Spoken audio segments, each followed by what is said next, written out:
Welcome to Talk About Topeka Live, coming to you from the Topeka Performing Arts Center. This Making Main Street section of our show is very special today. We have the Mayor of Topeka, Michelle de la Isla, and this section is brought to you by GabLocal.tv. I'm your host, Chris Schultz, as we delve into the world of Making Main Street. How you doing, Mayor Michelle? How are you? I'm doing great. How are you, Chris? Thanks for being here. And thanks for all the hard work that you're putting into the job, because this is it's a big job. It's a huge job. There's a lot of things going on in the city, and a lot of really good stuff happening. I know it's really easy for folks to get caught up in looking at bad news and bad news and bad news, but there's so many good things that are happening, and that's what we want to talk about on this show. So let's talk about some of those things. What are some of the highlights? We'll start right off with that. What are some of the highlights you're seeing going on here in Topeka that everybody should be excited about? Well, I think that one of the biggest announcements that we've had recently is that we got the $5 million that we were waiting for the plaza. Yeah. And of course, when you and I started talking, we were working on the dreaming of what downtown could be. Yeah. The roads had not even been developed, and to see how far we've come with downtown, to consider that now we're really having some serious conversations about the riverfront, and to see how amazing Noto is doing, it's just wonderful to see the vibrancy. We had 15,000 people for the Rock Festival downtown last week. It's awesome. I mean, it's crazy. Yeah. It's crazy. And also looking at, what back when they first started the talks, and we were all talking about these ideas, there were a lot of people that said, never going to happen, not going to happen, not going to do it, it's never going to happen. And now it's like, check it off the list, it's done. Check it off the list, it's done. They're getting done one step at a time.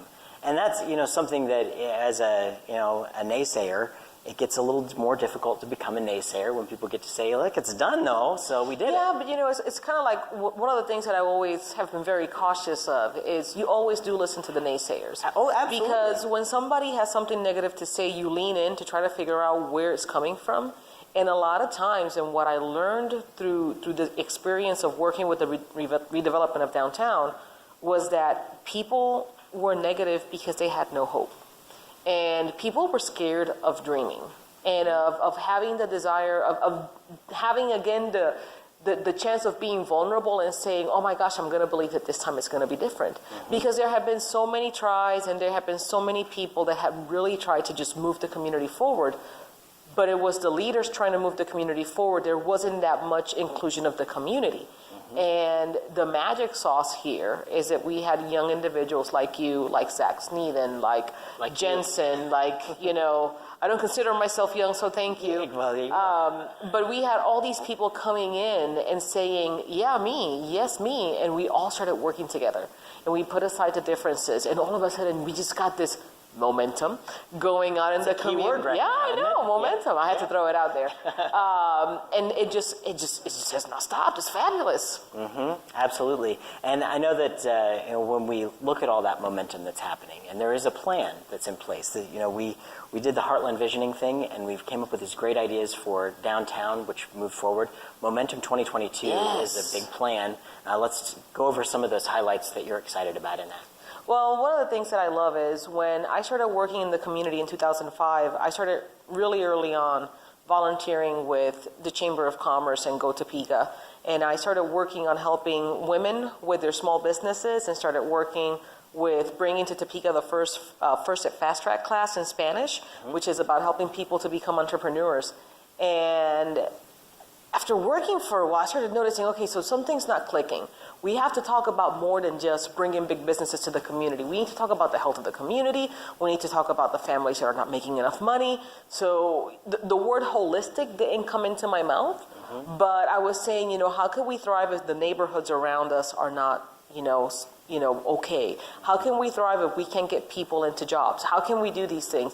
And at that time, you remember, the ideas were just like, no, this is what we're here to do. We're going to do major businesses. They're going to come in. Yep. And I'm like, but small business is the backbone of the economy, and no, big business, because they bring in more money.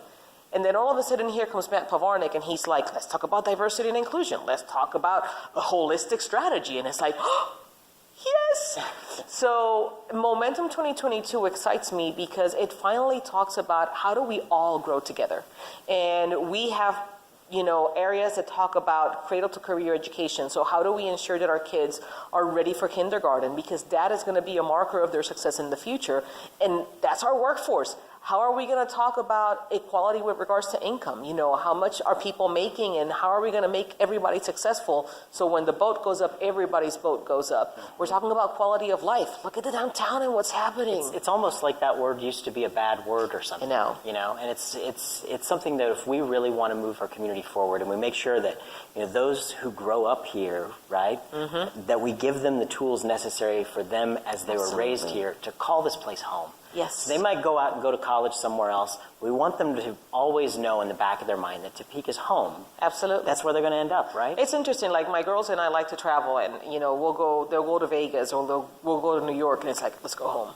Yeah. Let's go home. It's great to visit, and that's what Topeka has to offer. You can live here, have a great living, you travel, and you can come back here because you can afford to go and do great things. That's what a lot of people don't see, that if you're living in one of those big cities, you know, and visiting friends who live in those big cities, a lot of times any of that touristy stuff that they've never done it. They didn't have the resources to do it. They might have lived there for 20 years and they've never done it because it's just been about work, work, work. So it allows us to be a little more leisurely with the rest of the world, right? Absolutely. So it's good stuff. And I want to thank you so much for joining us on the show. And all that you do. And you are someone who has come from, you've had your adversity to get to where you are. It's not like it was just handed to you with a silver spoon in your mouth to get to where you are. You've had some, you know, let's talk a little bit about what you've had to go through in order to get to where you are as mayor. Because I think people would be, you know, interested to know that because anybody can do this, right? Oh, absolutely. And I mean, and the time that I ran for council, Lorraine was the one that was like, Mom, if you run, you're going to show me that I can do anything. And I'm like, gosh darn it, I overcame homelessness and abuse and all these things. And you're telling me that now I need to do this? And then Christina, my oldest daughter, I was really tired of the bureaucracy and the politics and some things that were going on. I'm like, my heart is not made for this. And she's like, you still care. You need to run for mayor. And I'm like, Christina, I don't know if you're sure of what you're saying. You know, you guys get frustrated when we go to the grocery store because I did everything in my district. And I'm like, and now you want to do the whole city? She's like, yeah, we'll put up with it because we know that you love this community. But no, yeah, I've lived through a lot. I mean, like I said, I was homeless by the age of 17. I had a kid by the time that I was 19, cancer when I was 20. Relocated over here. I thought I met Prince Charming. The best thing I got from that was my daughters, but it was an abusive relationship. Have a son with severe persistent mental illness. I mean, you name it. It's been a very, very trying life. But I think that all of those challenges have helped me have empathy and compassion and not just people. Because I know that anything can happen.